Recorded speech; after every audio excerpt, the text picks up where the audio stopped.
கோழியை பாரு காலையில் விழிக்கும், குருவியை பாரு சோம்பலை பழிக்கும். கோழியை பாரு காலையில் விழிக்கும், குருவியை பாரு சோம்பலை பழிக்கும். காக்கையை பாரு கூடி பிழைக்கும், காக்கையை பாரு கூடி பிழைக்கும்.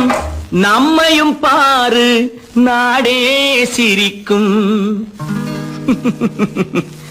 எத்தனை பெரிய மனிதனுக்கு எத்தனை சிறிய மனம் இருக்கு.